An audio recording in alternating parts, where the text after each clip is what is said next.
Let's see what the Bible has to tell us today.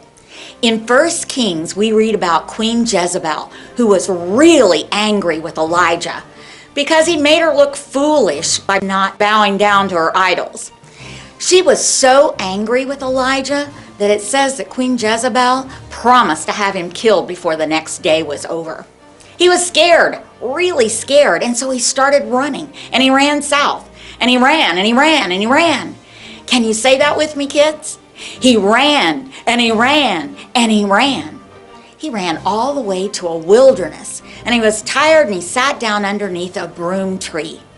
And under that tree, he was so discouraged. He cried out to God and said, "Lord, I'm the only one left. Why don't you just let me die here in the wilderness?" And Elijah was tired. He fell asleep. Can you snore once with me, kids?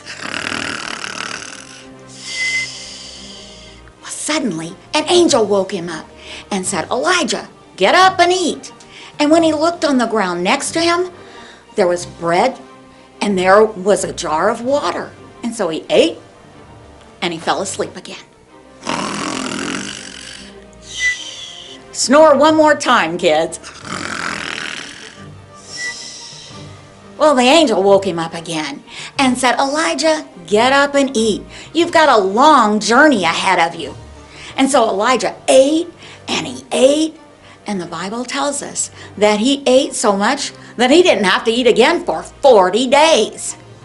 Well, the food gave him strength to climb up a mountain called Mount Horeb. And if you remember, kids, this is the same mountain where God spoke in a burning bush to Moses. Well, on that mountain, Elijah found a cave, and he crept inside to hide from Queen Jezebel. And that's where God said, "What are you doing here, Elijah?"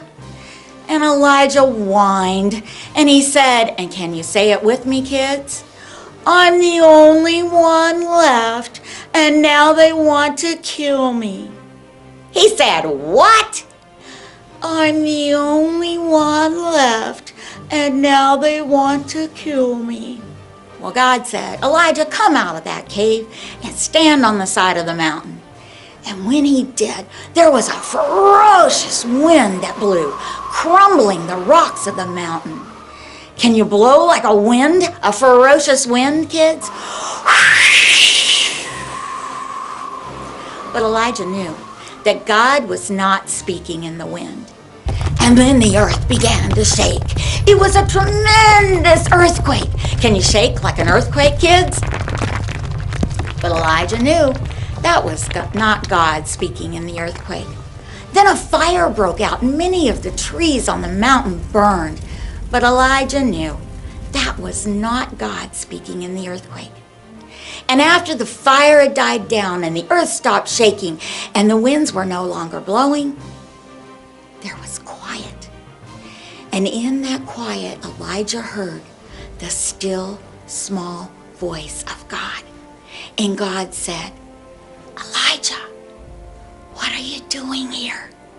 There are 7,000 men back in Israel who will not bow down to Jezebel's idols, who are worshiping me. Go back to Israel, Elijah. You are not alone." Elijah listened to the still small voice of God, and he went back to Israel. And he did what God told him to do. And Elijah knew that he was not alone.